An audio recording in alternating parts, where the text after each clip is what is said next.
We are live on Twitch.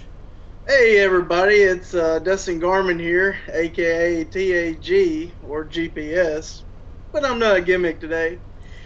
I'm sitting here with my friend Jeff Foxworthy over here, my co-host with me, Yes, yes, and today we have none other than Derek Motherspaw, aka Mr. PoppinTwist. yes, indeed. Yeah. How are you doing today, sir? I'm doing fine, thanks. Wait, here we go. That's Oh, it. look at that! Yeah. Get a Amazing, look Mark. at that. Ah, I gotta admit, Beautiful art. I'm a button up guy myself. I really like your style. oh, thank you very much. The shirt. I'll start with this. People always ask me about the shirt. The shirt was a gift from Mick Foley. It's no BS or anything like that. Okay. I did some work for him for a couple of years, where I was entertaining at his comedy stops. Basically, he would invite a lot of people to come and buy tickets to his show, and promise them an autograph and a photo after the show was over. And with 100 people waiting in line for him at the end of his show, he needed someone to entertain that line, so he would use me to do that. Oh, that's And awesome. Oh, wow. I did that for him for a couple of months here and there when he was in the area, and then he called me, emailed me, and said, "Hey, next time I see you, I got something for you. What size shirt do you wear?" I said, "I wear a 2X." He goes, "Okay, great." I didn't see him for like 5 months, and then we showed up for a radio appearance that he invited me to come down help him out with, and he threw it to me like Mean Joe Green in that old Dr. Pepper commercial. Here you go, kid. and I wore it ever since. I tell him all the time. He branded Mr. PoppinTwist that day because I put that shirt on and I've never taken it off. I mean, even it's on my actual promotional shirt. It's that balloon shirt. So I go places no one even knows my face, they don't know my name, but they know the shirt and the balloons, so it's a win. So Now I've seen all kinds of your pictures on Facebook and everything. You've met all kinds of celebrities. I mean, to be here, a celebrity yourself. oh, thank you. I mean, I tell people everyone's a fan of something. Even people who are celebrities are fans of somebody else because you grow up. Everyone grows up liking something. It could be a comic book. It could be a sports figure. It could be a cartoon voice guy. It doesn't matter. I grew up loving so many things that I get to go out and I get to go out and meet these people at conventions, and I'm not on a movie set. I'm not in a television world, but in a convention setting, we're all on the same footing because I'm out there doing my thing, the same thing as they're doing their thing, and it's just fun for me to give them a balloon and watch the 10-year-old kid come out, and they have as much fun with it, as I do, and it's a nice meeting of the minds, meeting of the geek spirit, as it were. So I have a good time with it, and I've met a lot. When did you really start getting into balloon making? Okay, so about 10 years ago, I was at a convention. I was at a birthday party. My son was invited to the birthday party, and I used to work in television. I worked in broadcast TV. I was in the control room doing live uplinks, doing master control for cable networks, things like that. I did that for a lot of years. And 2009, when the economy took a big dive, 2008, 2009, a lot of TV networks were like, okay, cut everybody. And so I was in that wave of guys who lost their job. So I started doing balloons because I was at this birthday party, and my son was was watching this balloon artist who was at a birthday party, and just watched him for like an hour and a half and just didn't move, got his balloon and just stayed and watched, and he just loved it. I was like, if you can keep my 4-year-old still for 5 minutes, let alone an hour and a half, you're onto something. So I said, okay, and I went and started doing. I got a little bag of balloons from the mall and a little pump, and we sat down and started doing the simple stuff: the 1 balloon dog, the 2 balloon flower. And we blew through it so fast. He liked it, I liked it, and I found it. About, I guess, 3-4 months later, I found a magic shop who had balloon classes like once a month, and I said, hey, can I come in and can I bring my son? He goes, how old's your son? He goes, I go, my son's 4. He goes, well, 4 is a good time. Okay, we can bring a 4-year-old. Fine. So, I'm twisting balloons. I'm 30-some years old with my 4-year-old son, and we're twisting balloons, And it was a very organic thing. I enjoyed it. He enjoyed it. I wasn't working. I was a stay-at-home dad. So it's like, I'd be, we have a practice day, and my son and I would be making 1,000 balloon animals on the couch, and my wife would come home from work, and she would be happy that we were doing something, but just we now have to find a way to get rid of a couch full of balloon animals. So I started going to birthday parties that my son was invited to, or I'd go to his pre-K class, or whatever, and I would just start taking the balloons and giving them out to, here guys, hey, have fun, because they're done. I did my thing. I twisted them. They could have fun and have, so it got very organic from there. Parents would ask me, hey, you do birthday parties? I'm like, nah, I don't really do birthday parties. And they're like, well, you want to come and do our birthday party? I'm like, look, you buy some balloons, I'll twist them. You're getting a balloon artist for free. As good as I am or as bad as I am, you're not paying for it, so it's fine. And so it was that was like that for a while, and then I got confident enough where I felt like I could actually do this. Now, I've been a performer my whole life. I've been musical theater, improv comedy, vaudeville stuff. I mean, being in front of an audience is easy. Twisting balloons was hard for me, and I had to put those things together for me, confidence wise. Once I got confident enough to do it, I said, okay, I'm going to go do it. And I told my wife, I said, hey, I want to do this. It's a good way to make some extra money. I'll hang out a shingle and say, hey, make some business cards and whatever. And 24 hours later, I got a phone call from somebody who said, hey, I don't know if you do parties or not, but we had an entertainer back out, and I'm in a bind. Can you help us out? And so I went and did her event, and then that turned into another event 6 months later. My first year in the business, quote unquote, as Mr. PoppinTwist, I did 3 jobs in the first year. And it was, just because I did this one, this person, that person liked me, and she used me for some other event, and this other person used me in the summer event, and that summer event made all the difference because it was a block party, and I did that block party for this family, and that I knew, and their next door neighbor had 2 kids. I did that girl's birthday party, and she was a Girl Scout, and I did at that point that year I did every Girl Scouts party who was at that party. And that's how it set off from there. That word of mouth. It was all full speed ahead from that point on. Oh, that's awesome. It seemed like it just spread quickly. Oh God, yeah. I mean, where I am. I mean, Long Island is. I make the joke that Long Island's like the entertainment capital of the world, and I don't mean it like, that all the entertainment, Vegas obviously has more entertainment on a daily basis, but Long Island, if you think about how many people have come from Long Island who are celebrities, who are actors, and and musicians and everything, it's a hotbed for creative people, and also because it's so close to Manhattan and whatever, and because of that, and there's a lot of people, right, and a lot of, and because a lot of there's more, this is per capita. It's an expensive place to live sometimes, and not where I live, but North Shore of Long Island is called the Gold Coast for a reason. There's some big money up there. The Hamptons has got some big money out there, and so people are willing to splurge a little on a goofy guy who does balloons for their birthday party. If I were in Kansas City, if I were in Utah, I'm just picking some random places.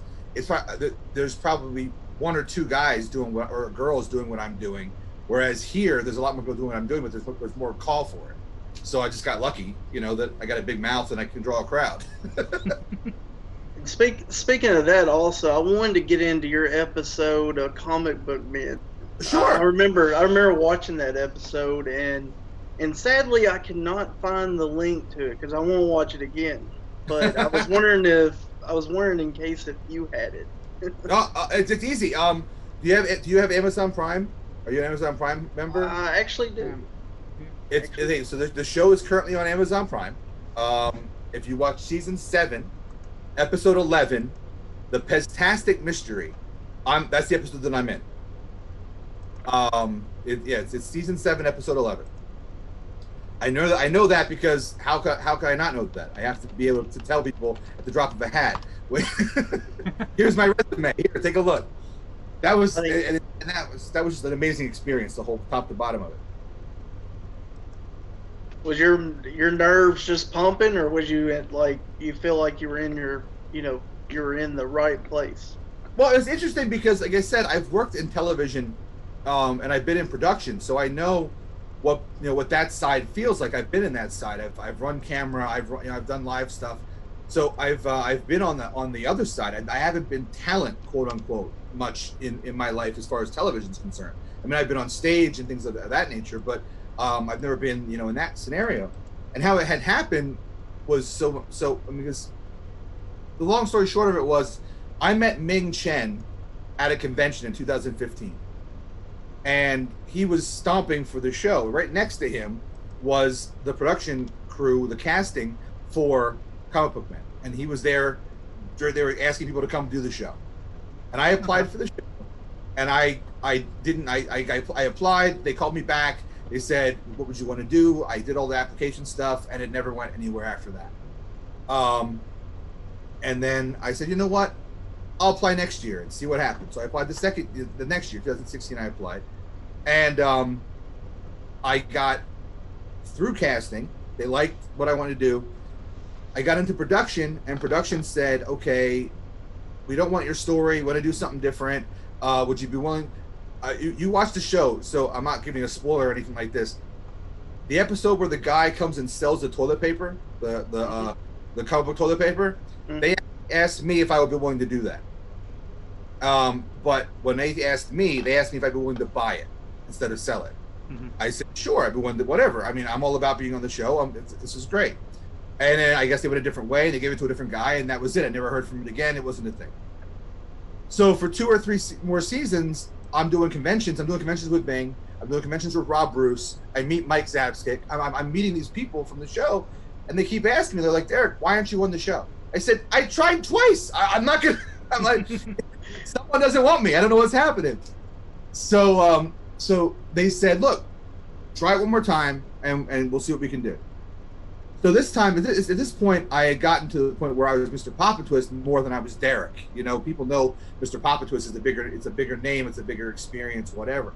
So I applied twice. I applied once as Derek, the comic book nerd who likes this story, blah, blah, blah, whatever. And I applied as Mr. PoppinTwist, the balloon guy who does all this stuff all over New York and has entertained so-and-so, this and that and whatever, some names, and said, hey, there you go. I got 2 barrels. One of them should stick or neither one's going to stick, whatever.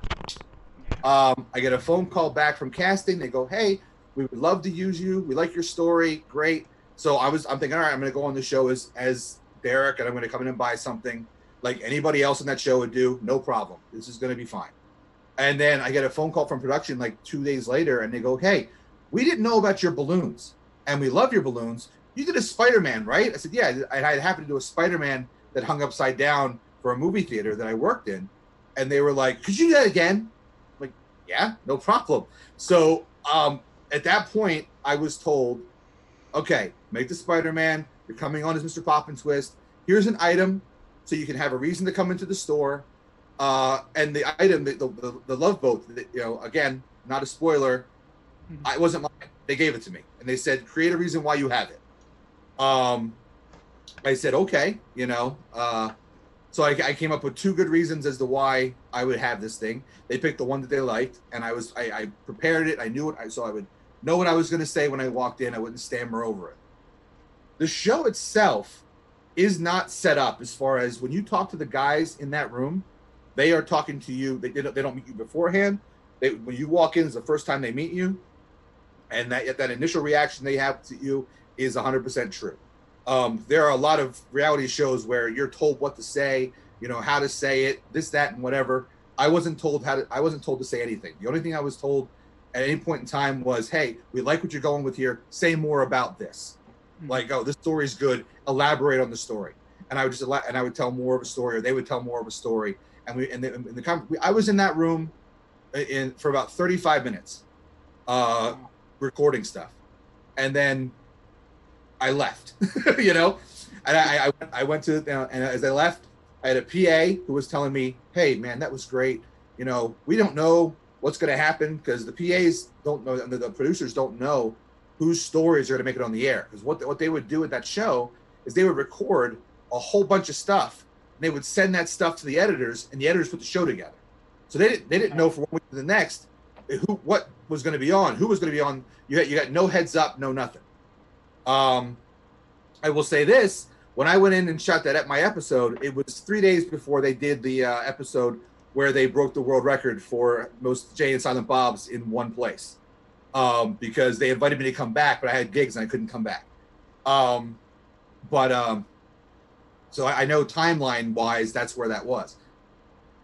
So the producer said, "Hey, we love you. Did everything right. You know, thank you so much. You were awesome." I come out. Ming meets me outside. He's like, "Ming, Derek, you were great. Thank you. Oh my God, it was probably one of the best things we ever did. We had so much fun. This is great."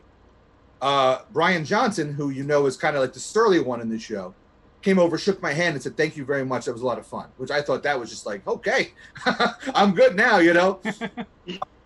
And then Rob Bruce came over at the end as I was about to leave, and Rob was like, "Hey," because that was probably one of the best segments we've ever shot in the show. The guys loved it. You know, I don't know what's going to happen, but I'd be surprised if you don't get put on the show. That was. Go ahead. One question I've got for you: how long did it take you to make that Spider-Man? Like I said in the show, about 2.5 to 3 hours, and most of that is drawing the spider web design on the balloon. It's 100% true. Because I've done so many figures at this point, I can knock that basic Spider-Man figure out in about an hour, and then it just takes time to draw because they don't make Spider-Man print balloons. So I have to go through with a Sharpie marker, and I have to draw every one of those things on there and make it look good. And you don't realize how much of that takes. You're basically trying to draw, you know, a spider-web design on a human body at that point. But yeah, and then I waited. You know, I didn't know if I was gonna be on the show. I shot it. I just sat and waited, like everybody else. And the show started, and I watched every. You know, okay, another episode would go. Not this time. Not this time. You know. And the episode that I was on when it aired originally, there was something. It was, I guess, it was like a 2-parter or a 2-hour Walking Dead or something. It pushed the episode back past midnight. It pushed the episode back like 1:15 in the morning. Oh wow. After Talking Dead and whatever. So I'm to be awake. I was like, you know what? I'll watch, whatever, you know. And at this point, I was getting a little to the point like, there's like 4 episodes left. I'm not going to make it. You know, it was a good experience. I met the guys. I had a picture of all the guys with me. It was great. Fine, you know. And then they go to the teaser for the commercial break, and I hear Brian say, "Can you make a little Ming?" And I was like, wait. I was in the room when Brian said that. He said that to me. Wait, hold on. And I'm like Mike Wazowski from Monsters Inc. I'm on TV. You know, and then I watched the episode now, and it's 1:45 in the morning, and I'm jumping out of my skin. This is great. Oh my God. And you know, and what was so awesome about it was I didn't know that they were going to make it so PoppinTwist centric. Like, you know, they could have done anything they wanted with, you know, cut all the balloon stuff out, just have me come in for 2 minutes, sell this Love Boat thing, and call it done, you know? But the Love Boat part was 1 minute of a 5-minute segment, and the rest of it was just talking to the guys about pop culture stuff, which I love, and the balloons, which was awesome. And I was like, I couldn't have asked for any. The only thing I could have asked for is if Kevin Smith would have said Mr. PoppinTwist, just for me. I would like that. You know, but Walt says my name a bunch of times. Ming says my name a bunch of times. So I'm like, you know what? I'll take it. It's you know, if that's my worst problem is Kevin Smith didn't say my name. It's not a big problem to have. That's fair. So speaking of your name, because I'd be remiss because there's a few people that because I joke around with it. Like, how did you get the name PoppinTwist? Because it seems like popping it before you twisting it would be a really bad combo. So, you know, like. Well, I'll tell you, the name and then I've actually made a bit out of it after the fact. The name was when I got that phone call from that woman. She asked me to come to this birthday party. It was a benefit for a charity, and I got the phone call Saturday morning for a Sunday gig, and I didn't want to just go there and be Derek the Balloon Twister because there's no flair to that. Mm-hmm. And I happened to be going to my niece's graduation party at the time. I texted all my theater friends, my comic book friends, anybody I knew who had a creative bone in their body, and said, "Guys, I got a gig in 24 hours. I don't want to be Derek the Balloon Twister. What do you got?" And I got about 40 different things back from people. Different things, whatever. And one guy said like like Dr. Pop, and then somebody else said Twisty this, and I put it together and I said PoppinTwist, and I spelled it like Poppin' Fresh, because I wanted to be a name instead of like I wanted to have like kind of just be a person like Mr. PoppinTwist, Mr. Jones, Mr. PoppinTwist. It's a character, but it's not a character where you know what it is when you hear it. Like my friend was like, "Oh, you should be Professor PoppinTwist." I'm like, "Well, I appreciate that. But Professor PoppinTwist indicates some sort of scientist or a character that I didn't want to put on somebody. I just wanted to be me, And I said PoppinTwist is me at 10. I mean, normally in my life I'm not me at like 4.5, but PoppinTwist is me all the way up. Okay. So it's just and it took on a life of its own after that.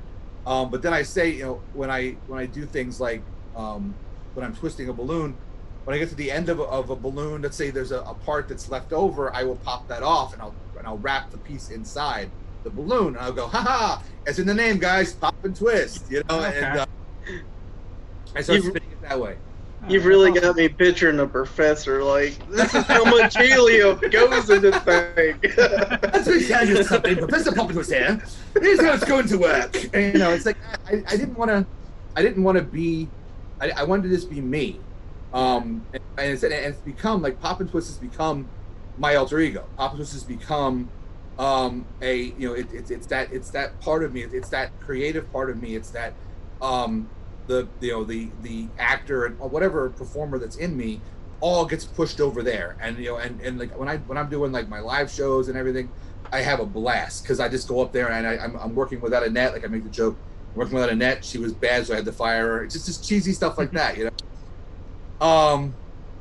I have a great time doing it. And so it's like the crazy thing about it is PoppinTwist has become this brand now for me. That like I put all this stuff. It's a family-friendly brand, a family-friendly entertainment brand, and that's why I do puppets, or I'll do my library shows, or or I'm attached to SRG with Super Show, and everything I have my face and my name on is family-friendly because I believe we live in a time where we need that, where families can play these things. Or when I was doing my live show on Facebook for 2 months, it was just a way to use what I can do to entertain people who were stuck in their houses for a while, and I have this, so it's a blessing and a curse now because PoppinTwist, it's like Mr. Rogers almost to the point where he couldn't do anything else because he was always Mr. Rogers. Now he was Mr. Rogers in life. I mean, I get that, and that's me too. But I was raised, loving movies and and Broadway shows and things like that. So it's like, well, I have to kind of live the life of Mr. PoppinTwist now, which is fine. If I can make it work and make it successful, I'm okay with it. And then how'd you get, in line with Super Show? So I'm doing conventions, gaming conventions, Comic-Cons, whatever. And I'm going concurrently with Steve and Sam, who are doing conventions and gaming conventions and all this stuff in the Long Island area. I'm the wrestling balloon artist. He's the wrestling game guy. Rage is our common connection because Rage is in his game, and Rage is a good friend of mine, and I've worked with Rage. I've managed Rage, and he's a really great guy. So I start knowing about his game because of that, and because Steve follows people on Twitter, knows Mick Foley, knows the balloons I've been putting out for him. So like we knew about each other, but didn't actually meet for a while.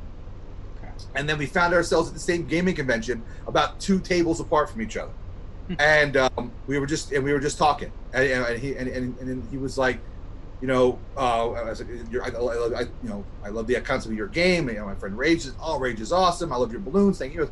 Mutual Appreciation Society. It was great.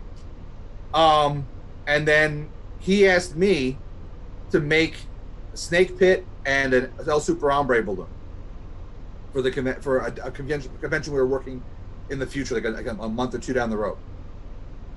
So I said, sure. He goes, I can't pay him much. I said, hey, no. I said, I'll tell you what.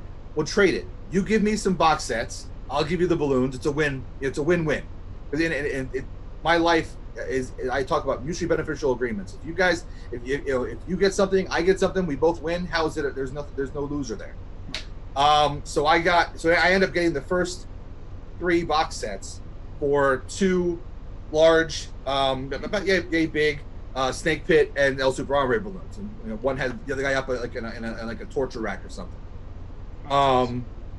So that's how I got involved in the game originally. The first character I played was Big Shot, and my son played Rising Sun, and that was how, and he loved it. He enjoyed it.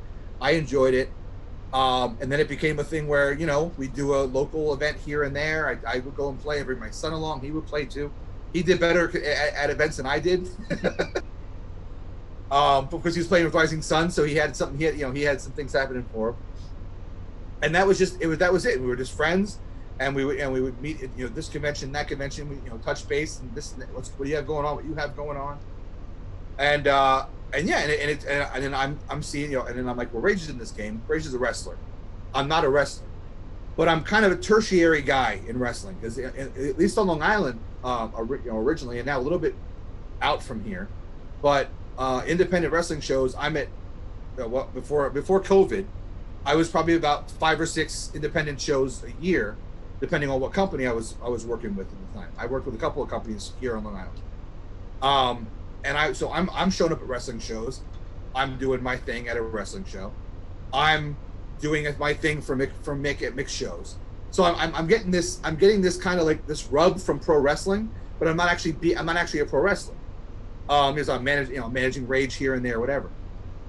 But I said, look, I'm not a wrestler. I said, but it'd be a great cross promotional thing. That every convention I go to, or every place I go, I'll have it set up on my table. I'll have my Super Show game, pieces right here. We'll talk about the game. It'd be great. And he said, well, I'll tell you, we're debating this whole new concept called the Triple C, the Creative Competitor Contest. I was like, okay. He goes, so why don't you enter? And we'll make it fair, and we'll see what happens. And I'm like, okay, this is fine. I like contests. We can, and it was a new thing for me, as like anything else. It was a new thing for them. So I like I made the joke a little while back when I was the first person eliminated from the first grand battle. I said, it doesn't matter win or lose. If you're first, you're always remembered for something. So my thing was, you know what? I'll go into this. It's the first one. If I win, I'll be the first Triple C champion ever. If I don't win, okay, I still have experience with this. It'll be a lot of fun. And so that was how we got started, and and a lot of guys went into that first Triple C, and there was some voting malfeasance going on. Certain people found a loophole in the voting structure, and the numbers got insanely skewed very, very quickly towards one direction. And I was mad, but then at the same time, like, you know what? It's just a game. It's no big deal. It was a voting thing. Good on you. You guys found the workaround. My guys found it too, but after the fact that you found the workaround. Mm-hmm. So because long story short, I assumed it was 1 vote a day, and it wasn't 1 vote a day. It was 1 vote an hour. Oh. In the system they were using. So basically, I had guys voting 1 vote a day. I'm voting 1 vote a day, but then I'm rolling through it. Like, I'm going through. I'm killing it. And then all of a sudden,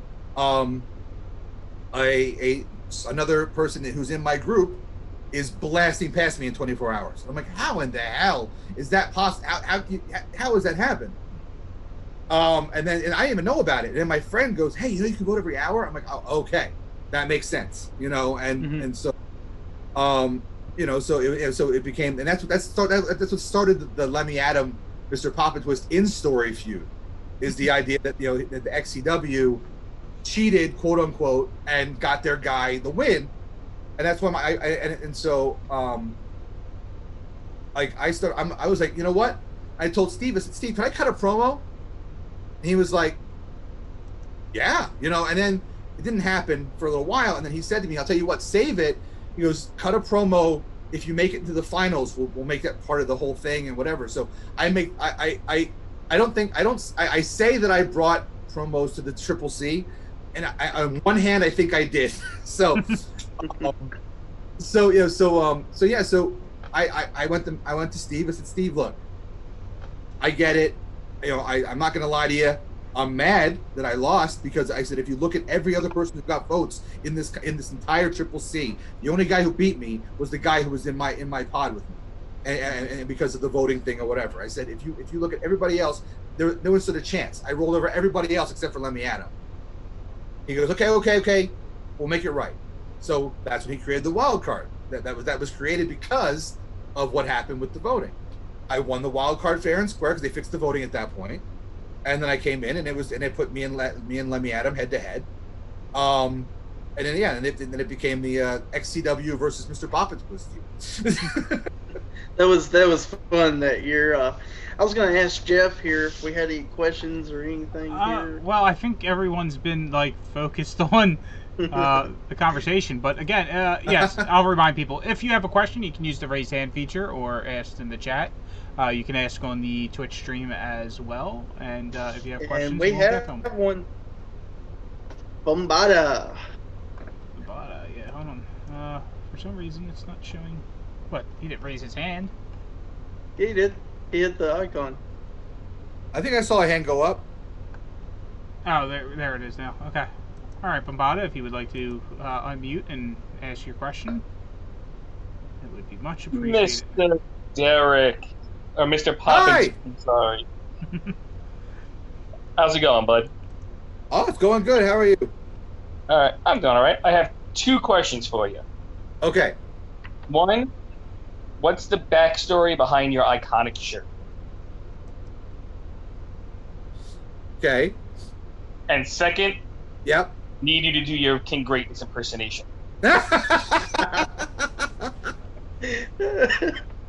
Oh, that's the big guy's fault. He egged that one on. I don't think he realized what he was doing when he asked me to do that. Okay, I'll start with the first thing first. Because I did the iconic shirt story is that I got it from Mick Foley, the original shirt. I now have 3 more shirts by the same seamstress who made the first one. So I will know. So I will always have a shirt, because what happened, I wore that first shirt for 2.5 years, nonstop. It got threadbare. It's a white shirt, but it started not looking white anymore because I just kept washing it. So I had to go back and have her, do another one for me. But I will say, anytime I go to an SRG event, I'm playing Super Show Live, I'm wearing the original Foley gifted shirt. So that's I have to. It just has to happen. I told Mick, actually, if I ever retire the shirt, I want to put it in one of those boxes, shadow boxes. I want him to I want to have him sign it, because it only makes sense he'd sign it. But no, that's the story behind the shirt. I mean, I wish there was more of a story to it. It's just, it was just the joke I make is that, as people know, actually Mick said this first, so I'm just borrowing what he says. Mick says, as you know, I'm known for being a frugal person on the road. I'm pretty cheap. He goes, so the fact that I bought anyone anything is pretty astounding. It means I like his work. So he calls me the Picasso of balloon art. So I'll take that. And then the greatness. I love on this one. I love what they do. Okay, I have family from the South, so I'm a bit of a mimic my whole life. So I have family from Alabama. I have family from West Virginia. I have family from Virginia, North Carolina. I'm born and raised, Yankee, Delaware, Pennsylvania, New York. But so I would go down and for summers, and I'd spend time with my relatives down there, and and they all got their own version of a Southern accent from because each version's a little different. Now my family's from the hills of Virginia, so they talk a very certain way when they go down there, and that's not a problem. The thing about it is that the hills of Virginia ain't too far away from Kentucky. See, so you just kind of slide into over a little bit, you just slide it down a little bit, and so I just love hearing this talk. I like I like his bit. But here's the thing: people may not know about me, and this is 100%. I'm a bit of a narcissist. Honest and truly, I don't like when people step on things I think I'm good at. So when I come in and say I'm the guy who brought promos to the to the Triple C and I whatever and I make the point where I want to come in and do a promo and I want it to be great and I want people to remember it. When people do good stuff, I look at that and go, okay, that's good. I have to do better than that, because that's just the way I am. With balloons or whatever. I mean, if someone walked into the world and said, I want to be the balloon artist of the wrestling world, I'm going to go, whoa, that job's taken. And until you can use Ric Flair, until you can beat the man, it's that's how it's going to work, So, I just love watching this stuff and everything. And so we were talking, Greg Big Guy and we were playing a match. And I said, one of these days I want to do a greatness promo. I said, I'll make a balloon microphone, I'll put a hat on, and he was like, you should totally do that. And I was like, all right, maybe I'll do that, and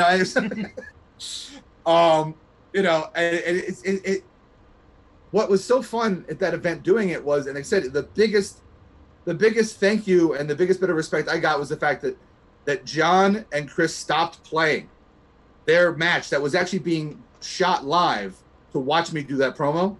And so that means a lot.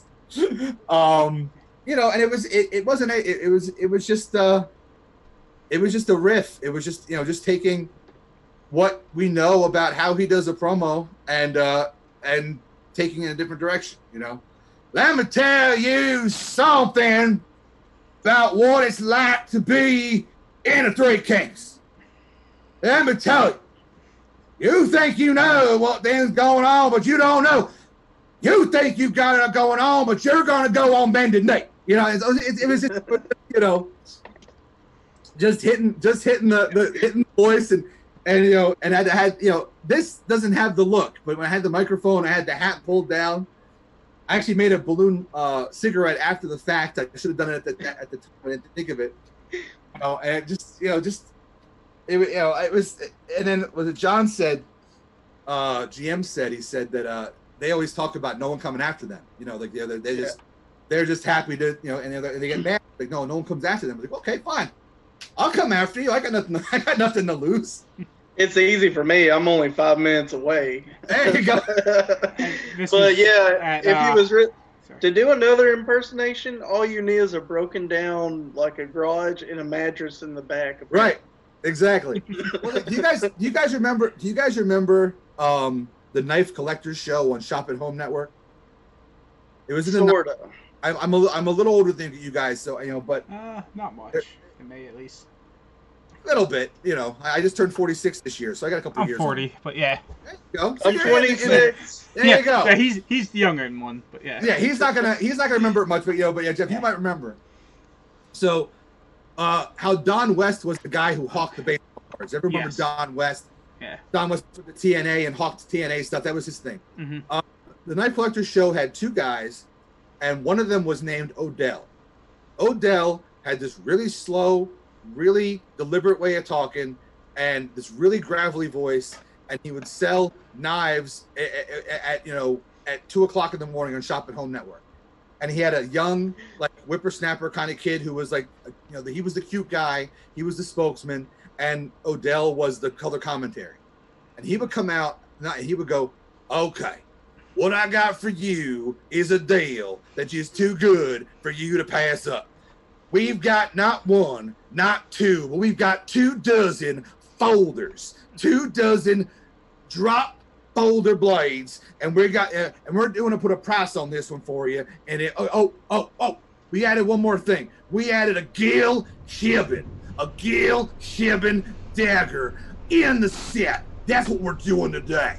And it was like, and I couldn't not, so I would just do that. Oh my God. I got one question for you though. Are you sure you don't live down here? No, like I said, I got a lot of family from down there. That's the best part about that was like I didn't really I vaguely remembered it when you were mentioning it, but then when he did the impression, it all flooded back. So, and we we got 24 tactical folders, and and he would do this, and he would get excited, and the other guy would come running in, and I got more for you, I got more. Oh my God, can you believe what he's bringing in now? He's bringing in something else, and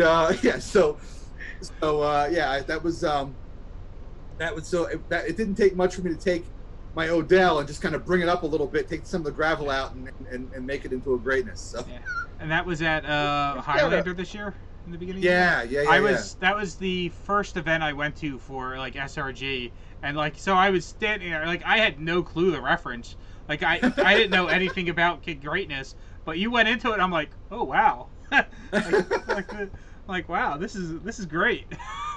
I don't need to be pushed into acting very much, that's for sure. I mean, it doesn't take much. Like twist my arm, okay, I'll go and do it. I'm a natural ham. I have been for a long time, so yeah, it was just hindsight, I would have added a couple of things just to make it perfect, but it's okay. It was what it was, and it was very in the moment at that time. So, yes. And that was it. I saw a icon earlier from Brian Smith. He's wanting to ask you a question. All right. If you would like to ask. Of course I will. All right. Well, my camera's not working, but I will ask. Okay.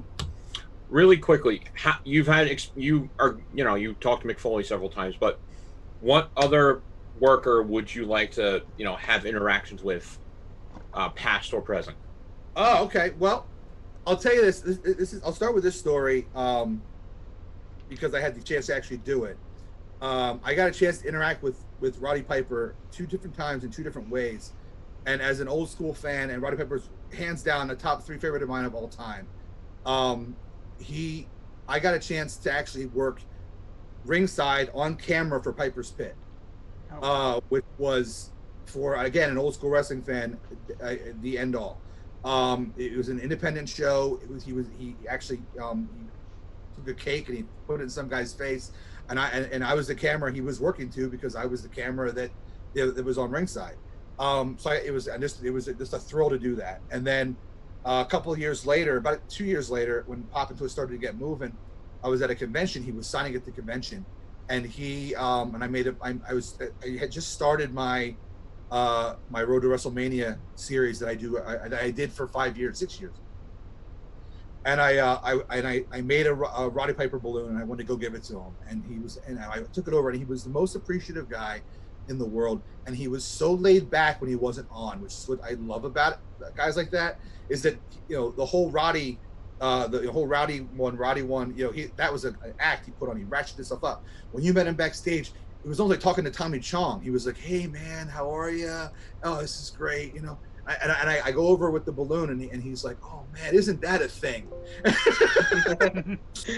I don't like. But he was, he just like he loved it, and we talked for a couple minutes, and and then he passed away a couple months later, and then it was, no one had any idea that was going to happen. As far as guys I haven't had a chance to do stuff for, I mean, I've been very lucky. I mean, I made a Sting balloon for Sting. And I'm a big Sting fan. Going to my Southern blood kind of thing, I was watching WWF wrestling back in the day, but I was watching a lot of Georgia Championship Wrestling. I was watching a lot of Superstation stuff. I was, when it came to WCW, NWA, that's the stuff I was watching. My grandma watched the Superstation, and she loved it. She's from Kansas, so we would watch. So I watched wrestling from. So I had a whole big affinity to WCW. I mean, who wouldn't want to have met the Macho Man? I mean, I would. I mean, I've done the Macho Man balloon numerous times. I would have loved to have had a chance to give one to the Macho Man. I think I feel like he would have appreciated it. Lanny, Genius Lenny Poffo, he appreciated the Genius balloon made for him. So I'd hope he would that Macho Man would have appreciated it. I mean, I got guys I love. I'd love to make one for Edge. He's the one guy he's the one guy in the Brood I haven't met yet, and I made a balloon for Christian. I made a balloon for Gangrel. So if I could make a balloon for Edge, I could complete the set. Now, I got one more question. Every balloon that you make. So, for example, when you were doing your Instagram stuff and your Facebook Live stuff, because me and my son would sit there and watch you make all those balloons. So cheap pop for that right there. Thank you for watching. And yeah, he loved it. So, do you keep like an album of what you've done? Is there like in the PoppinTwist house a room, like a hall of fame of balloons that you've made, or is it just like you take a picture and then it just like the balloon like pops? Yeah, I mean I make the joke, but it's 100% true that balloons are one of the most fleeting art forms that exist. There's ways you can save a lot of art. A balloon you can put in the freezer for a while, it will stay, but eventually it's going to break down. The latex in the balloon is going to break down. There's nothing you can do about it. So the only way to keep a balloon image forever is take a picture. And and this is not a joke, I've got about 9,000 photos on my phone. And most of them are balloons or reference of balloons I haven't made yet, but I'd say a good solid 7,000 pictures on my phone are balloons or pictures of me with somebody holding a balloon or whatever. And that's from the last 6 years of because I didn't take a lot of pictures on my phone back, before phones got so good. Now phones are great and the cameras are better than you get, otherwise.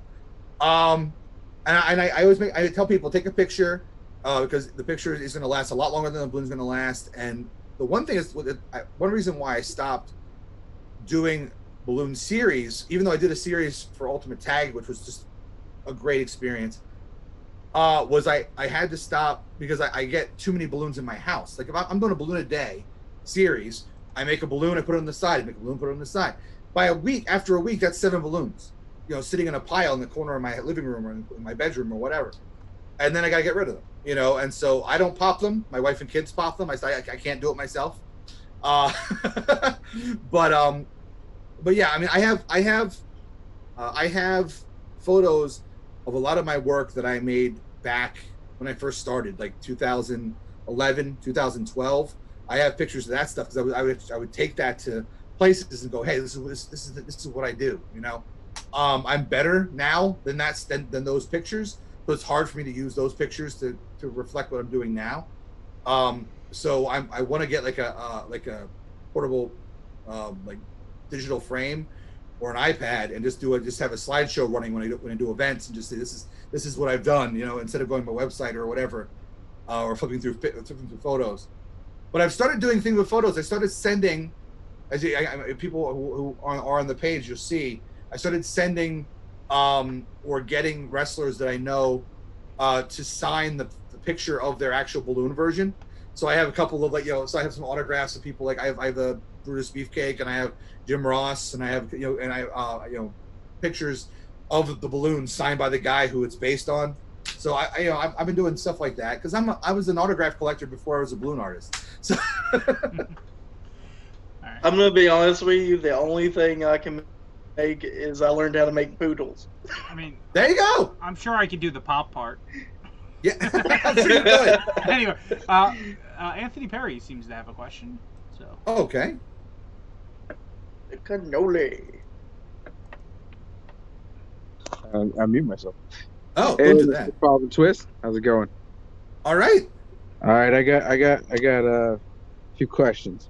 All right. Well, you said Roddy Piper, but who are you, in no particular order? Top 3, include Roddy. Top 3 favorite male wrestlers and top 3 favorite female wrestlers of all time. All right, my top 3 male wrestlers always kind of changes because there's always somebody, or because they get like classic or this or that, whatever. But I mean, it's hard for me not to say that my big 3 have been and always kind of will be Booker T, Macho Man, and Roddy Piper. Booker T, I've met him. He is a very, very nice man. I have not made a balloon of him yet for him, but I've made balloons of him and texted him around. But Booker T is I just loved. He was amazing to watch. I loved watching his story from going from a tag team to going a single and everything that he did.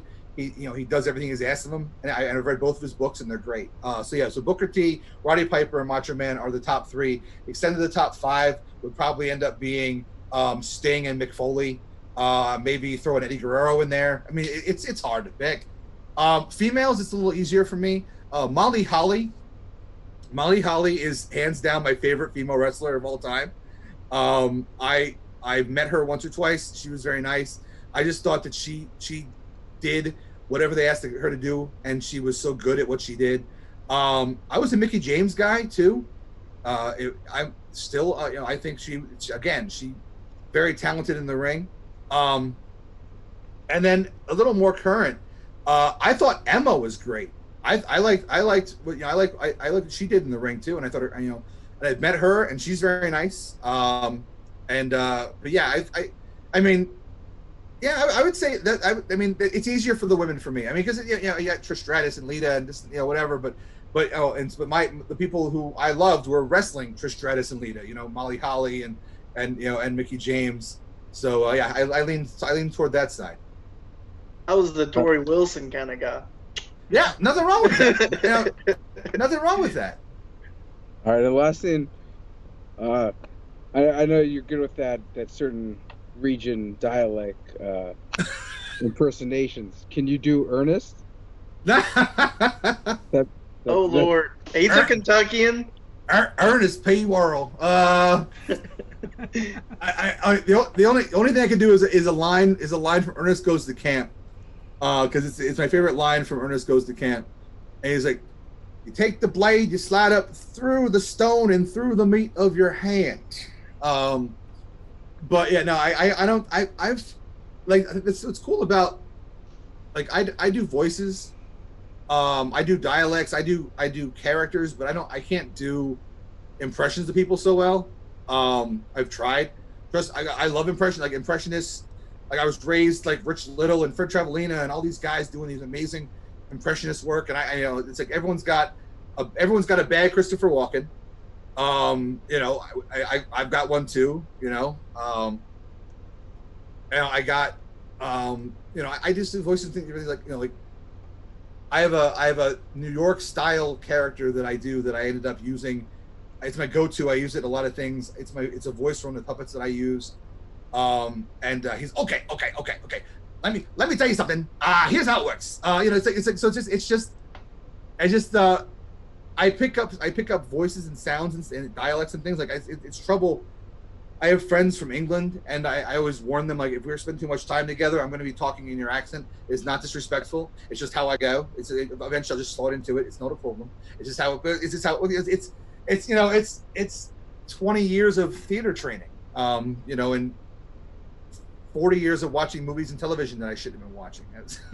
Over and over, Monty Python and whatever. So, but yeah, no, he was. You got to love a guy. You got to love a guy like Jim Varney, because he was. It seems like he was the same as like Pee Wee Herman, like, where the creation became more famous than he ever would be. Jim Varney did a lot of work. He worked on television shows for years, but he could walk down the street and not know who he was until he started doing an earnest voice, and people, oh my God, there he is, And it's the same thing with with Pee Wee Herman. Paul Rubens could walk down the street and no one knew who he was, but Pee Wee Herman couldn't walk down the street without getting mobbed for years upon years. Yeah, I kind of feel like I have something in common with them, because like I could go some places, Mr. PoppinTwist, balloon belt, shirt on, do my thing. I could walk out. I could then take off the shirt and the belt, walk back in, and no one's gonna know who I am. It's like a reverse Superman kind of thing. Yeah, I have a story. It's a quick fun story. When Rage got hurt a couple of years ago, and we thought he was gonna have to retire from wrestling. And I went to visit him at his house. Now, his wife, lovely lady, who I have talked to 24 times at least at events. She knows who I am. We talk in this and that, whatever. I go to their house. I knock on their door, dressed in a t-shirt and jeans, and she opens the door and looks at me like I have two heads. Like, who in the hell's knocking on my door right now? And I go, hey, I just want to come and see how John is doing. And she's like, oh my God, Mr. PoppinTwist, how are you? It's like that's the curse of PoppinTwist, Cool thing about Rage. That's awesome. Thank you, Mr. PoppinTwist. Thanks, Anthony. Yep. Cool thing about Rage is when I first started playing, that's my first competitor I started playing as, and not long after, I see y'all doing a tag team. we tagged up. I'll tell you this. This is it's not a big surprise. I mean, it would have been a surprise at the time. When we're gonna do back here in Long Island back before COVID hit, and we're going to do that big April thing, the Super Showa Mania that was going to happen.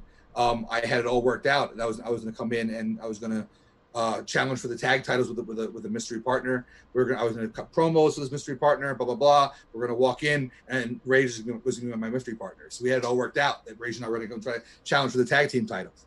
But you know, things change.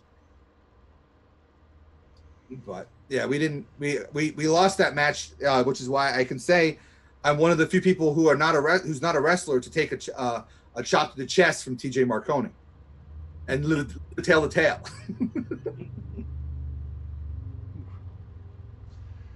Oh man! All right, looking to see if anyone else has any other questions. Got one from Brian Smith. Oh, Brian Smith is back. Yeah, I'm back. What is the weirdest balloon request you've ever gotten?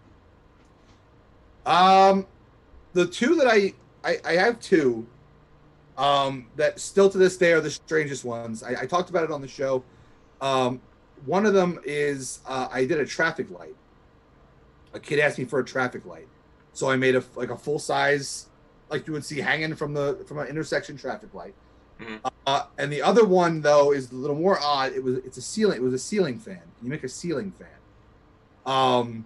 It was a young boy. He was probably 4 years old, and he had this obsession with ceiling fans. And Mom told me, she goes, he just they go to Home Depot or whatever, and he'll just stand in the middle of that light section and watch the fans go, and he just like this. So I said, okay, sure. So I made a ceiling fan, a quick little thing and whatever.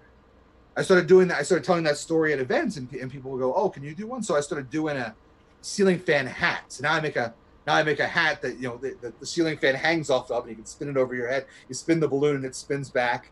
So yeah, those are the some odd ones I get. I mean, I get odd food questions. You can make a s'more. Can you make a taco? I get things like that. Hot dog, hamburger. But then people say, "Can you make me?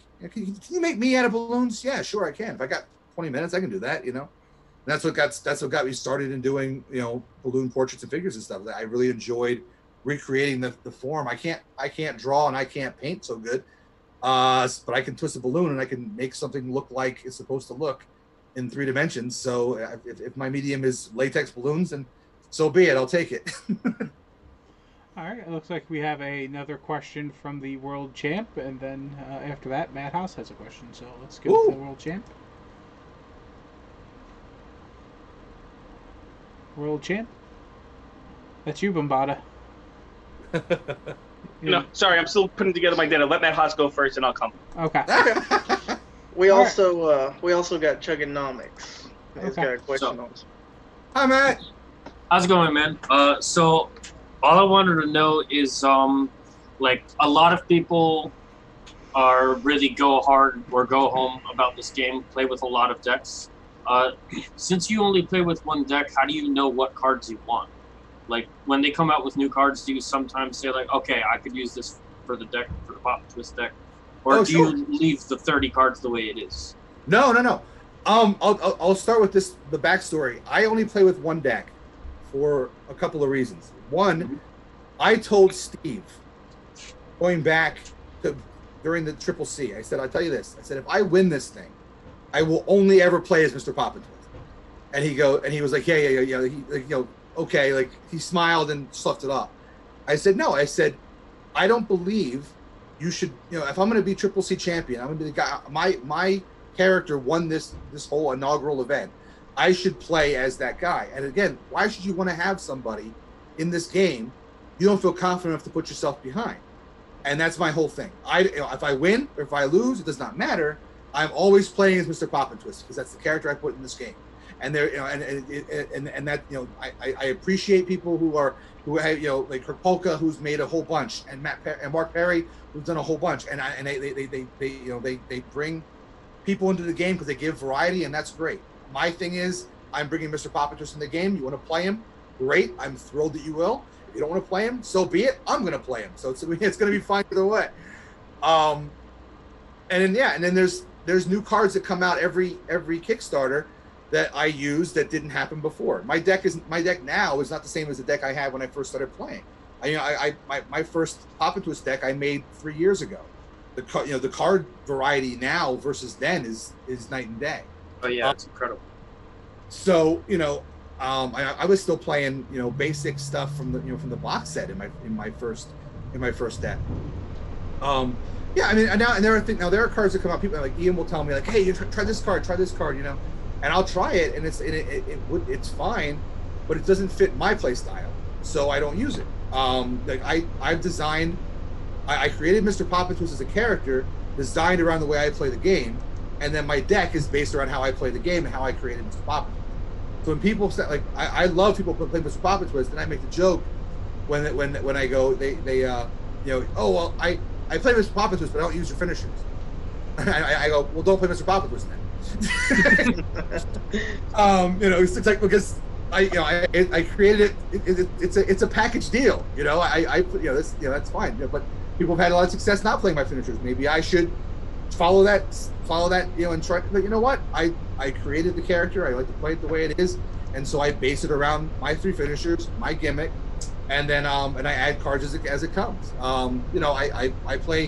I play chain wrestling in my deck. Other people don't want to play chain wrestling in their deck. I play, I played Oklahoma Stampede. I play cards in my deck that I hope people play. I also play every darn stop you can play. I play every stop. So I could never chain wrestling. Right, except for chain wrestling. I swap a couple of them out. But it's hard for me. I gotta love the card to not have that stop in the deck. And if it's people who have played against me, I have a lot of cards in my deck that draw cards into my hand. So that's smart. I've won and lost a lot of matches by count out because I've got my entire deck played. I've got 12 cards in my hand, and I have to get down to none, and I don't win enough rolls to get out. The deck is always changing, but it's always a PoppinTwist deck.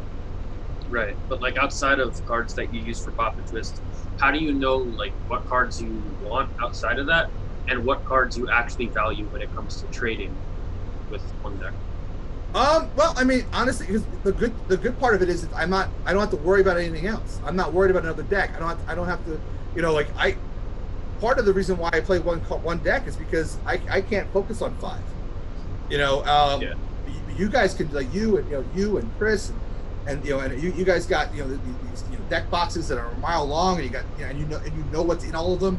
That's awesome. Good for you. I could never keep that straight. So I have the deck in front of me, and I watch the Kickstarters come out. I watch the Kickstarters.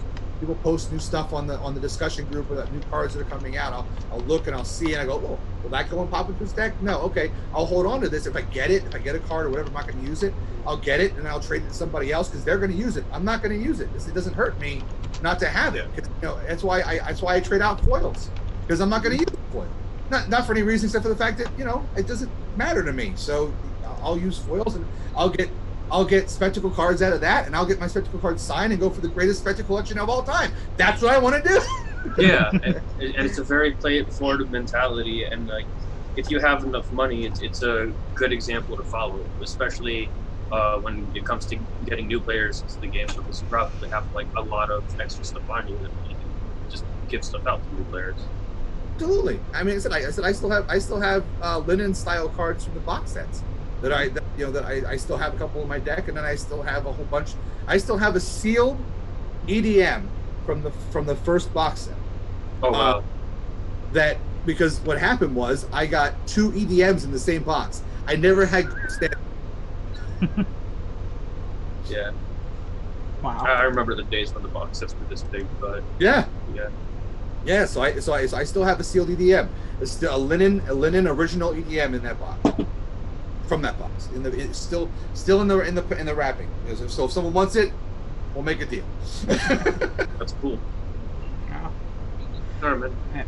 Thank you. All right. Hey, thanks, Matt. All right. Thank Absolutely. you, Matt. We also we got a question from Bombada, if he's ready. If not, Chuggy's in line. Oh, I'm ready this time. Uh-oh. Already. All right, Derek, I actually have a few things I want to say. Uh-oh. One, like you were saying, everything. I love playing as PoppinTwist as a competitor. It's one of my favorite competitors to play as. Even though you make the joke that it's not a real PoppinTwist, so I only use you something finish and I don't use you grab Right. them. You changed them, you son of a gun. It's one of my favorites, but I just want to say, besides that, it's a great competitor. I'm glad to play it all that time. Other thing I want to say to you, well, two other things I want to say to you. One am I going to meet up with you so I can give you the rage? I missed. I knew you started doing the shows at East End. The game. I missed. I was going to try to figure out how to do one tomorrow, but they're not doing one tomorrow. Yeah, we're not doing it tomorrow. Next week, so, yeah. I'll have to see. If you're coming to East End, I go there sometimes. I'm trying. I've been their champion a little while here and there, so I go up when I can. And then the other two things I wanted to say to you. Yeah. One, which your competitor was wanted for so long, and it was never put back on stock. Then finally, it got put back on stock. How did that feel to finally see me back on stock after everybody wanted? You were in such high demand forever. That I will tell you the truth. That I was so thrilled that it sold out, because that meant people were buying it, or at least were getting it and liked it enough. And then so just that it sold out at all. It took 3 years to sell out, but it still sold out. So it still counts. But then the fact that people, I'm seeing people on the trading site, and they're like, "Hey, who's got a Mr. PoppinTwist?" And I'm like, "No one ever asked for Mr. PoppinTwist." PoppinTwist was given out in the Kickstarter that year. So in my mind, everyone who plays was in that Kickstarter, so everyone's got to have PoppinTwist. That whatever. So the fact that it was sold out was just, it was thrilling, because I promised Steve that I would promise you people are going to want to buy it. I promise, and so it sold out. But then the fact that people were wanting it, I just felt great, because I have in character. There are a lot of guys who diss PoppinTwist as a character. Out of character, we're all get along fine. I make the joke, that Eddie Fury and Mr. PoppinTwist hate each other's guts, but Doug and I get along great. So it was a lot. People are looking for it, but you know what? Because when you create something, you can only hope that people want to play it and like it enough to want to play it. And I played it because I liked it enough to play it. That's why I created it. And then the next goal was to have someone else like it. Well, people started to like it; they played it too. But then for it to sell out and someone to actually want to try to look for it and trade for it, that was like, oh, I've made it. Now I have to figure out my next thing. That's what my next thing is. I want to everything is PoppinTwist related. I want to do an alt art card. I want to have an alt art PoppinTwist. I want to have one of those cool vertical alt art cards for Mr. PoppinTwist. I want to do one of those. I'd love to have a foil. Not because I want it. I keep one because I'm like a lot of the guys in the world of wrestling. I'll keep one or two of those things because it's I earned it or whatever. But people would, if I had a foil, people would want it because people want foils. So it's like, great, there you go. It keeps it going, And I'd like to get a printed tag team one of these days, but I don't play enough to have a person in the game to team with. So it has to be an in-person, in-story reason to have a tag partner somehow, or create it. I had this idea of doing something where we create a tag partner that you can only play as a tag with Mr. PoppinTwist. It doesn't exist. It doesn't exist by itself. But that's just a weird way my brain works. And then the other thing I wanted to say to you, like I said, like how much I love playing as a character, and I love you as a person. You're one of the most amazing people I've ever met. You're not so bad yourself, Chris. Well, like how you were saying about foiling, with Steve, he has a thing. If somebody wants to foil something that somebody else made, they have to get permission from them. I would like to foil Mr. PoppinTwist. Can I have permission to do it? Wow. Well, yeah. Do you want to wait till we do the vertical one and foil that one, or do you want to foil the original one? Oh, I love the original. All right. Yeah, okay. That would be awesome. Alrighty. What exclusive right here, guys. Yeah. On your show. New foil Chris, coming out. Great, thank you. Yeah. I was gonna say, PoppinTwist, you got nothing to worry about, Eddie Fury. He can't even find his way through a balloon maze. Well, it's funny. He and I have talked. He and I have spoken online. We've never met. You know, he's a little far away from me. I don't do events that much to see him. But yeah, there's a lot of attitudes that we have about the game that we are in complete agreement with. But then we just when PoppinTwist and Eddie Fury are going head to head, all gloves are off. I mean, Steve likes to make the joke that PoppinTwist rides a line between heel and face. I don't think Mr. PoppinTwist is a heel. He's just a really cocky face. So the cockiness comes off in a heel way, but he's still a good character. He's still a good guy. He's not going to do anything bad or wrong, or he's still going to come to the defense of people. But but he says that he says any promo anytime PoppinTwist can go from heel to face in 30 seconds. We got a question from Chugonomics here. Okay.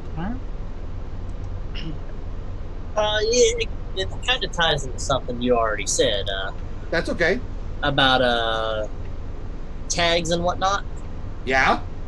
So I had an idea myself, and I was hoping to see if I could get your blessing on this as well. So I have another trio in the works. It's it's ways out, but I'm looking to do something called Happy Birthday. And it's got, the Chuggy, the soda loving clown. I was hoping to get, possibly PoppinTwist with the balloons, and was hoping to get in touch with the baker maybe as well. Cherry Von Danish. So I was wondering if you would be down for something like that. Oh God, of course. I mean, I've always said across the board when it comes to SRG that I only ever wanted people to play this game. And when I first got involved, when I won the CCC, again I told Steve, if whatever I can do to bring people to this game is why because I have a great time playing it. It's a great game. So and again, who doesn't want to be wanted? So I appreciate the fact that you even want to put. Oh, for sure. You need a submission. That's what you need. You need a 10 submission in your group. Is that what's going on? I'll take it. And that's funny. To this, what shocks me to this day about my card, I put that gimmick. I thought it's a simple gimmick. My gimmick, you get 6 cards in your hand. You get a +2 to grapple, giving you 2 10s. So there's a lot. It leaves a lot. You got to make sure you have 6 cards. You got to make sure the grapple. Yeah. But it's a very simple gimmick, and nobody's used even it again on any other card in 300 cards. No one's done add 2 to your technique. I know, right? Add 2 to power. No one's ever done it. Now again, I mean, my ego's like, great. No one should, because then it makes PoppinTwist, his gimmick. But at this point, I'm shocked. I'm shocked that nobody's even, in a game like this, where it's all theme and variation, that nobody's even tried to do it a different way with a different, with a different combination. All right. But yeah, I'm glad to have your blessing on that one. Oh yeah, no, by all means, keep me posted. You know how to get a hold of me. Alrighty, thank you. All right. That was very awesome. How about that? That's 2 exclusives on your show today, guys. Yeah, I mean, it's like Christmas. I might have a third. Oh no! All right. I'll tell mine towards the end when. Okay. Well, dojo's in like 10 minutes from now. We've ran a bit longer than we normally ran, which I don't think anyone's complaining about because this is a. I can go on and on. You picked the wrong guy. I don't shut up. So you picked the wrong guy for this. It's been great though. Because I haven't had much interaction with you in this game. Like I was briefly met you at Highlander, right? Because I remember you walking around with the balloon cigarette, and afterwards and whatnot. So I remember that. So this is like a whole new world for me, and there's a lot of new players who've come in who I imagine are in the same boat. So I mean, it's great to have it. Like Bombada, like his episode was great, but everyone knows Bombada because he makes sure everyone knows Bombada. Oh no, for sure. I mean, I've told Steve numerous times. Forget about it. No, yeah. You know, I've told Steve countless times I would be happy to go and show up and demo. You know, like Jen's done, like like Leo and like Chris has done. I would be happy to go and demo and just be there as a character in the game. I'm fine with it. But the problem is that up until the whole quarantine thing hit, I'm busy every weekend. That's what I do. So I couldn't get away to go to the Grand Gathering last year. There was no way I was getting away to go to Grand Gathering this year because when it was supposed to happen, because it's communions and christenings and all those things that I do all the time. So it's like it's my business. It's like so I couldn't, and plus I got a couple of kids and a wife who want to see me, and so it's kind of hard, But yeah, but I would love to, I love the demo. I like to have high energy, and I like to have to bring people into the game and I think it's fun. As much as it's great when people create other characters in the game, which is awesome. If you're trying to learn the game, having a guy like Leo Larynx playing as himself and being dressed and being Leo Larynx adds that extra thing that people are looking at when they come to a game like this, and you're like, wait, I've never seen this before. Maybe when you play Magic, there's not someone dressed as a Sarah Angel, over on the other side, playing, on the other side of the table. But you can play as a guy. You got TJ Marconi. You got, So I said from the very beginning, because I'm this kind of tertiary guy in pro wrestling. I said, I want to go in that vein. If TJ Marconi's in a tournament, he's playing as TJ Marconi. Not anymore. He ruins that for me now. But at the time, there was a time when he only played as himself. Now he has a bunch of other guys. Yeah. But like when Sammy Callahan was playing, he plays as himself. So I was like, I'm playing when you play Mr. PoppinTwist against Mr. PoppinTwist, you're playing against Mr. PoppinTwist. That's what you get. You know what you're going into, and it's good or bad for me because people are prepared for how to fight and how to get around and how to find the short the shortcuts to beat Mr. PoppinTwist, and that's fine. But I'd rather you play against me as Mr. PoppinTwist than somebody else. That's how I feel about that. All right, Jeff. As we come to a wrap up, I was just gonna say. I'm not even gonna call you Derek. It's PoppinTwist. Well, we do have one question from the Twitch, which I think we should cover. Okay. What is your next signature quest? Since you are collecting signatures, who are you? Okay. There? Well, I'll tell you this. I got a couple out there right now. I sent some fan mail addresses and stuff. So I have a couple of things. I also have a piece in the work that's a very personal thing that I'm doing. I've posted the picture before. I'll post it again if you guys want to see it.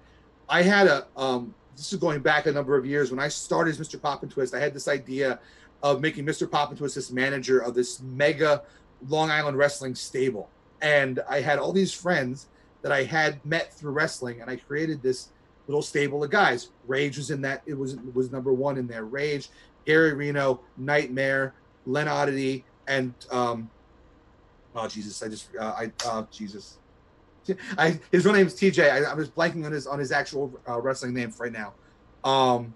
Thorson Creed. So Thorson Creed and the other four guys were this. I had this idea of this. I called them the PoppinTwist Menagerie. And so what I'm doing is I'm having all those guys sign spectacles for me. So I'm going to have the actual 5 members of the menagerie on spectacle cards, which it's a personal thing. But I'm a romantic, so I'm okay with it's fine. But yeah, I got a couple cards out right now. Jim Ross was the one I just got back, so I have Jim Ross on a card. But yeah, I have ones I'd love. I mean, I'd love to have Sting, and I'd love to have Booker T. Those are the 2 that I don't have on spectacles that I'd love to have on spectacles. But yeah, there's a couple other ones that are coming that are going to be fun if they show up. Yeah, that's the risk you run when you're mailing things out like this in the current scenario. Anything could happen. I know some things haven't come back or whatever, but yeah, I think Sting and Booker T would be Booker T number 1 would be I to have that. I have him autographed in a book. He signed my wrestling belt, so I have that. But I'd love to have a spectacle signed by Booker T. That'd be I do have a booker. Awesome. I do have a booker. There you go. Nice. I gotta have Booker T. All right. All right, and when I interrupted you, you were saying something, Dustin? What I was gonna say is we're full of surprises today, so I'm just gonna go ahead. Normally, I call out my special guests like on Saturday beforehand. I'm gonna go ahead and do it since PoppinTwist is here. Oh. So next week, our special guest is none other than John Lesser, Rage. Yes. Oh my God, you're in for a treat, and you're gonna look. If you think all my fun accents were funny, you wait till you hear his actual speaking voice. You're gonna love it. And I'm not sure on Chaos yet, but I know Rage is for sure. Oh, nice. Oh God, yeah. I love that family. I really do. And it's funny because his oldest, I make the joke we have a lot in common. He has a son and daughter. I have a son and daughter. His son is older than his daughter. Same as my situation. Both of our sons are named Dylan. So yeah, we got a lot in common here. You have a great time. He's awesome. I made Rage in WWE 2K19. I actually have so if you play WWE 2K19 and you search by SRG and you search by Rage, he's there. So you can actually download him into your WWE 2K19 if you want to play as Rage. And there's a PoppinTwist there too if you want, but go with Rage first. He's better. He looks better. That's awesome. You're gonna have a good time with Rage next week. I have to try to watch. My first day back to school is they're opening our schools up, and I'm a TA when I'm not twisting balloons. So my first day back to school is going to be on Tuesday. So I will hope I can join you guys that night. I may be exhausted. As we come to a close, I just want to say, PoppinTwist, man, it was a pleasure having you on here. Yes. Thank you very much. The main love in this community is just seeing the entertainment that folks like you bring, and the entertainment that you bring to adults, kids of all ages. It's just it warms the hearts of many. Oh, thank you very much. I try. That's I'm not curing cancer. I'm not fixing world peace, but if I can bring a laugh or two here and there, I'll do it. Jeff, have you got anything else to say, buddy? Not really. I mean, it was good kind of getting to know you for this last hour and a half now or so. A little bit over. Actually, probably over. Almost. A little less than that. Yeah. So it was great. I mean, and I hope everyone enjoyed it as well. I mean, going back to old memories with the old Odell and the knives, kind of. That's one that's gonna resonate for a while, actually. I'm gonna be up at 2 a.m. tonight, watching these videos. Yeah, if you go on YouTube, I think if you search knife collectors show, and if I'm not hitting him dead on balls accurate, then I'm not doing it. I'm telling you, he's one of my go-to voices. And you're gonna love it. He's hysterical. Yes. He's hysterical. Alrighty, as we come to a wrap, man, have you got anything to say, PoppinTwist? No, I mean, hey, like I said, I'm a easy guy to get a hold of. I'm all about the game and chatting and whatever. So I mean, you can follow me on my Derek Muterspaw is my real name, so you can find me there. Obviously, you can find me when I'm posting on the discussion group. I have the Mr. PoppinTwist Facebook page, Instagram, and Twitter, all under the same name, Mr. PoppinTwist. So if you want to follow what I do, but it's not SRG related all the time, you can follow me on Mr. PoppinTwist, and you can see what I do there. And other than that, I hopefully see you guys in person, because I'm still a virgin when it comes to online. I've not played one online match yet, and I'm trying not to have to. I'm hoping I can survive all the way through and just play live, but we'll see what happens. Alrighty, it was a pleasure, buddy. Yep. Oh, you too, guys. Thank you so much. All right. Thanks a lot. And to everyone watching, thank you for watching and enjoying the show. And we'll see you later. We'll see you later.